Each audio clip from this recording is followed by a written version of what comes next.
our first video is Introduction to Rational Numbers. We're going to start with a definition. All of our definitions are going to be in blue, and our keywords are going to be in red. So let's start off with integers. Integers include all positive and negative whole numbers and zero. So remember that all positive and negative whole numbers are going to include these that you see on the number line, your counting numbers. One of our also keywords is opposites. So if you look at this number line, our opposites are -1 and 1. Also included though with rational numbers are other opposites, such as -2.5. On the number line that would be right here. And -2.5 would be opposite to +2.5. So you can see that sometimes our rational numbers can be opposites in between our integers. Also, additive inverse, that's another keyword in red. That's two numbers whose sum is 0. And when we add two opposites together, like -1 and 1, and -2.5 and +2.5, they make a sum of 0.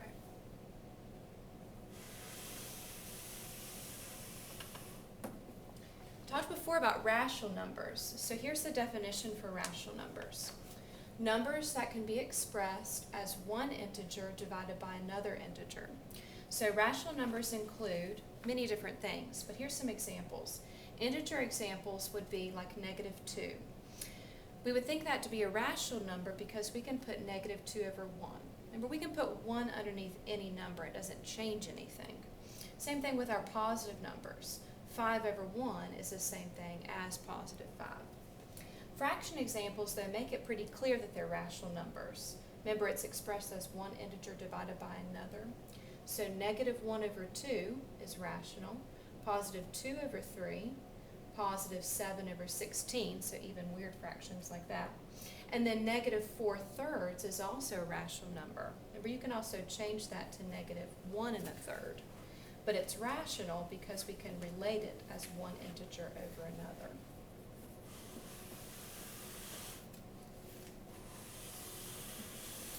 Okay, here's some review for you guys. Changing fractions to decimals and changing decimals to fractions.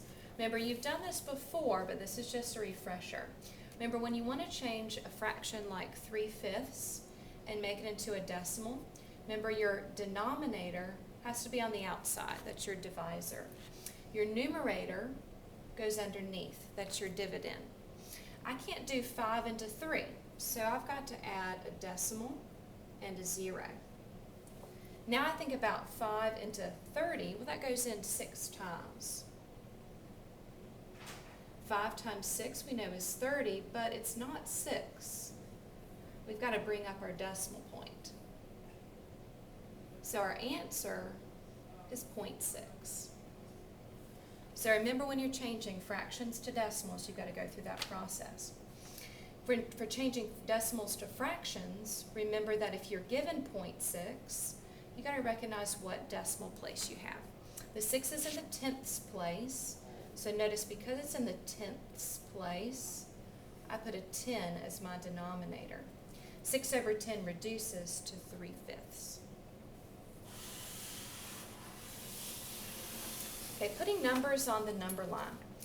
This is a process we're going to go through in class together as well, but I wanted to kind of introduce you to how we can put many different rational numbers on the number line.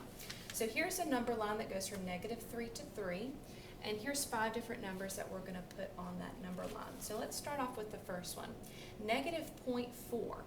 So I can think about -0.4. I know it's going to be on this side of 0, and I know it's not going to be quite at -1. I know that -0.5 is going to be in between 0 and -1, so a little bit before that. Again, we're estimating in some ways.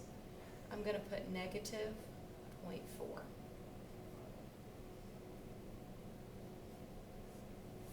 Next one is -1.5 or -1.5. You're going to see it both ways. I know that's going to be in between -1 and -2.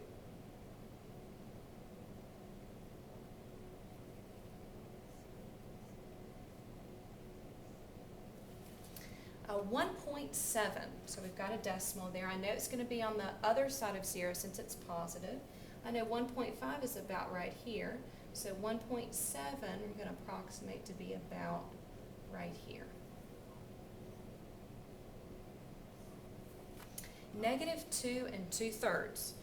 Remember, -2 is here, -2.5 is here. Remember that 2/3 is bigger than 1/2. This is the same thing as -2.6 repeating. So think about how that's going to be past -2.5, just by a little bit.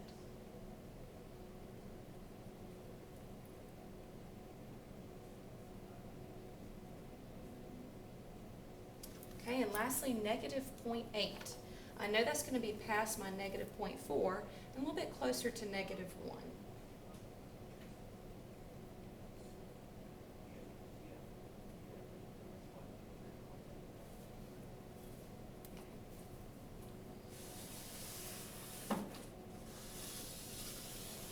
All right, moving on the number line.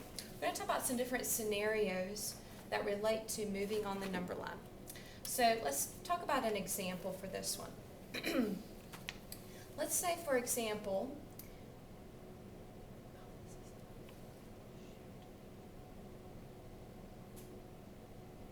what do I do? Just keep going. Okay. We're moving on the number line. Let's say, for example, that you owe your mom $5, okay? So if you owe your mom $5, let's say that represents the -5. So you're going to be in the negatives. So we start at 0 and we're going to go to -5. You owe your mom $5, okay? Let's say that you decide to mow the lawn for $10, so you're going to make some money. Well, think about how much you're going to have left after you pay your mom back. So start at -5, you made $10. Well, once you paid your mom back, you're only going to have $5 left. So here's the scenario that goes with this word sentence or problem sentence. -5 plus +10 equals a +5.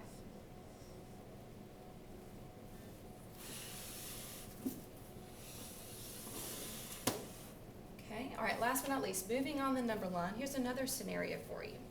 Let's say that you got an allowance of $5. So we start at 0, that means you've made $5. Okay, then it says plus -10. So think about plus -10. Maybe you go to the store and you want to buy something for $10. Well, think about how that's going to work. Because once your $5 is gone, you're going to have to borrow $5 more from mom. So once you borrow $5 more from mom to purchase the item, that means +5 plus a -10 is equal to a -5.